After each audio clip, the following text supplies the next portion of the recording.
Salut à toi. On plonge aujourd'hui au cœur d'une affaire qui secoue le continent africain. L'arrestation de 4 agents secrets français à Ouagadougou, au Burkina Faso. Oui. C'est pas juste un fait divers, hein. Non. C'est vraiment un événement qui révèle des tensions profondes et un possible changement de pouvoir en Afrique. Tout à fait. Alors on va décortiquer ensemble ce qui s'est réellement passé au Burkina Faso et ce que ça nous dit sur l'avenir de l'Afrique et de sa relation avec l'Occident. Exactement. On a une vidéo assez intéressante qui met en lumière cette affaire. Oui. Et je pense qu'elle va nous donner beaucoup de matière à réflexion. Absolument. Alors déjà, cette arrestation est un symbole fort. Surtout quand on sait que le Burkina Faso est en pleine mutation politique avec un éloignement marqué de la France. Effectivement, cette arrestation est vraiment symbolique. Surtout quand on sait que le Burkina Faso est en train de changer. Oui. Politiquement, et qu'il a un éloignement de plus en plus important avec la France. Exactement. Et cette vidéo qu'on va décortiquer ensemble, elle met vraiment le doigt sur cet incident qui pourrait bien marquer un tournant dans l'histoire des relations entre la France et ses anciennes colonies. Oui. Déjà, commençons par le commencement. L'arrestation elle-même. Oui. Ce qui est frappant, c'est la rapidité et la fermeté des autorités burkinabées. Tout à fait. On est loin de l'époque où la France avait une influence quasi incontestée dans la région. Absolument. La vidéo souligne d'ailleurs que l'arrestation s'est faite en moins de 48 heures. Ah oui, Ce qui témoigne d'une volonté d'affirmer la souveraineté du Burkina Faso. exactement. Ça montre une rupture franche avec le passé. Oui. Et le personnage clé de cette rupture, c'est le capitaine Ibrahim Traoré, Oui. le leader du Burkina Faso. Il a expulsé l'armée française, Oui. mis fin aux accords militaires. Ouais. C'est un message clair. Le Burkina Faso n'est plus sous la tutelle de la France. Traoré, c'est un personnage fascinant. La vidéo le présente comme le digne héritier de Thomas Sankara. Ah oui, Cette figure révolutionnaire du Burkina Faso qui avait déjà appelé à l'indépendance et à la souveraineté de l'Afrique. la vidéo n'hésite pas à le citer. Non, disons. Le capitaine Ibrahim Traoré, digne héritier de Thomas Sankara, refuse de plier face à Paris et affirme haut et forta: l'Afrique n'a plus besoin de la France. Alors, est-ce qu'on peut dire que Traoré s'inscrit vraiment dans cette lignée et qu'il incarne une nouvelle génération de leaders africains qui refusent de se laisser dicter leur conduite par l'Occident? C'est une question complexe. Il est certain que Traoré s'appuie sur l'héritage de Sankara pour asseoir sa légitimité. Oui. Et mobiliser la population.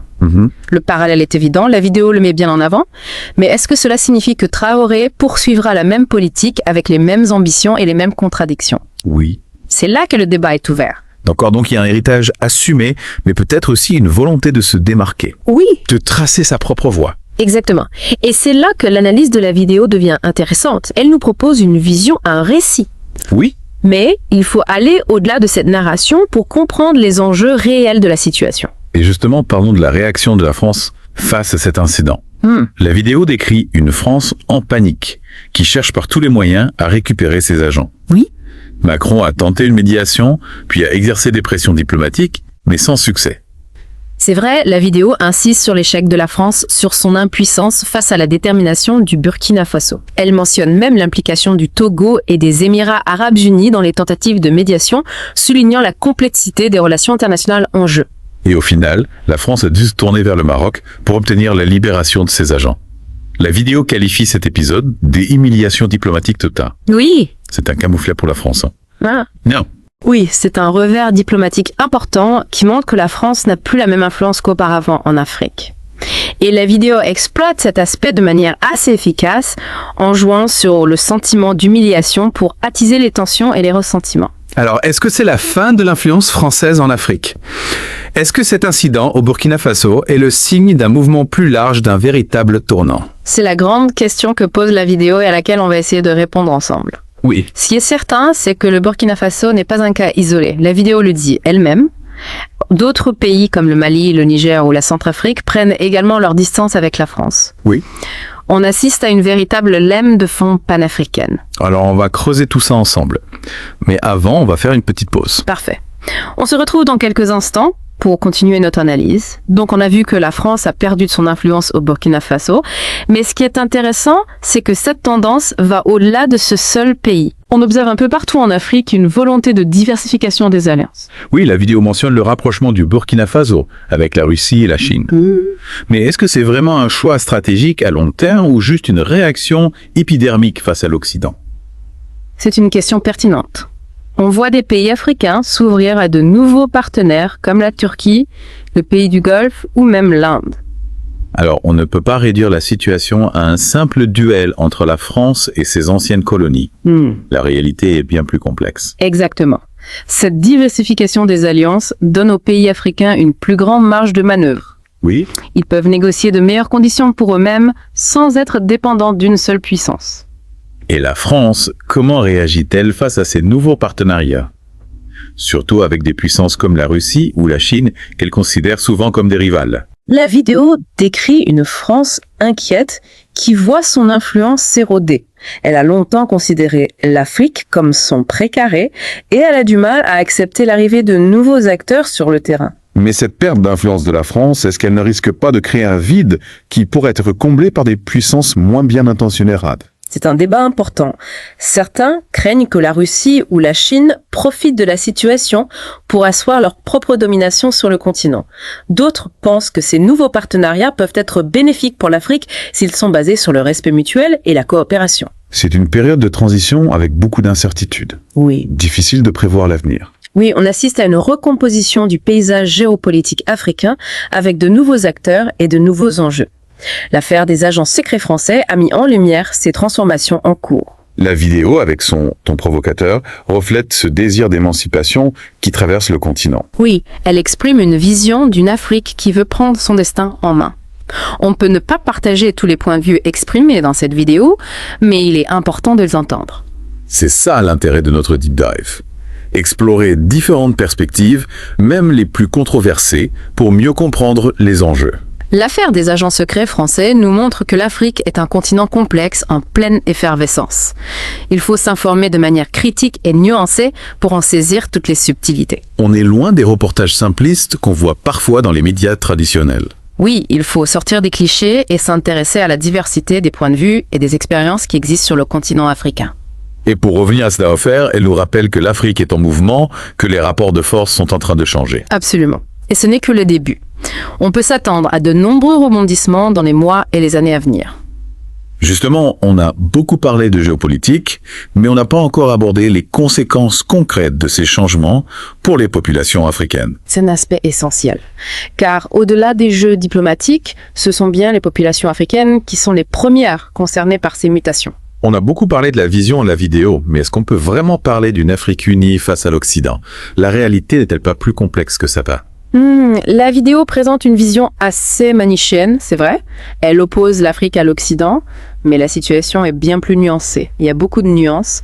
Les opinions sont partagées sur le continent. Justement, quels sont les arguments de ceux qui soutiennent ce rapprochement avec la Russie et la Chine? Pour certains, cette rupture avec la France est un symbole de libération. Ils voient dans le rapprochement avec la Russie ou la Chine une alternative, une chance de développement économique et d'indépendance politique. Ils aspirent à un modèle qui ne soit pas dicté par l'Occident. Et de l'autre côté, quelles sont les craintes de ceux qui s'inquiètent de cette nouvelle orientation? Eh bien, ils craignent que le Burkina Faso ne tombe sous la coupe de nouvelles puissances autoritaires et que les libertés individuelles soient menacées. Ils s'interrogent sur les motivations réelles de ces nouveaux partenaires et sur le prix à payer pour leur soutien. C'est un peu le débat qu'on a en Occident aussi, avec certains qui voient la Russie comme un partenaire fiable et d'autres qui la considèrent comme une menace pour la démocratie. Absolument. Et en Afrique, ce débat prend une dimension encore plus importante car il est lié à l'histoire coloniale et à la lutte pour l'indépendance. La question de la souveraineté est centrale et la vidéo l'exploite habilement en jouant sur les symboles et les émotions. La vidéo met en avant l'héritage de Thomas Sankara, présenté comme un modèle pour la jeunesse africaine. Est-ce que cette figure est aussi consensuelle qu'elle le laisse te paraître? Sankara reste une figure inspirante pour beaucoup d'Africains. C'est indéniable. Mais il faut rappeler que c'était aussi un dirigeant controversé, accusé d'autoritarisme et de violation des droits de l'homme. Il est important de nuancer son image pour éviter de tomber dans une vision idéalisée du passé. Donc il faut se méfier des raccourcis et des discours simplistes.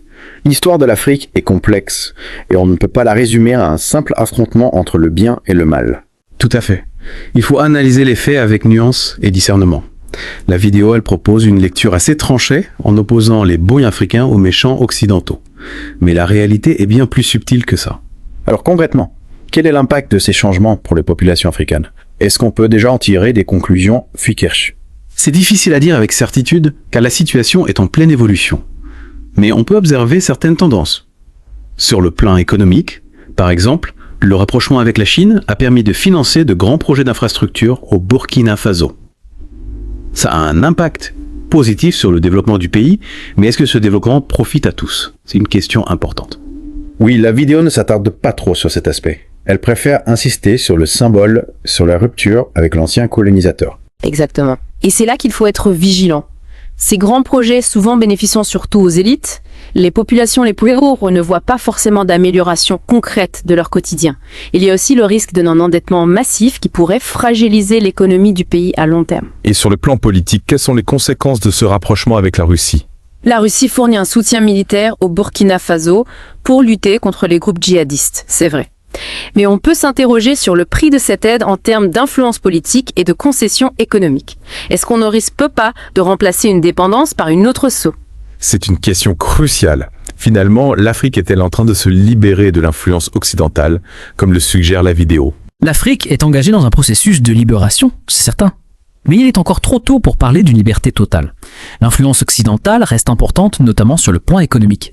Ce qui est intéressant, c'est la prise de conscience croissante des Africains. Ils veulent être maîtres de leur destin et choisir leurs partenaires en toute liberté. C'est une période charnière pour l'Afrique et l'avenir reste incertain.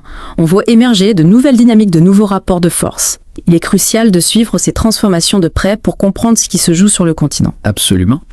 L'Afrique est un continent plein de promesses avec un potentiel énorme. Les prochaines années seront décisives pour son avenir. Merci beaucoup pour ton expertise. J'espère que ce deep dive aura permis à notre auditeur de mieux comprendre les enjeux de cette affaire au Burkina Faso et plus largement les mutations que traverse le continent africain. On se retrouve très bientôt pour un nouveau deep dive au cœur d'une autre actualité brûlante. À bientôt, Aka.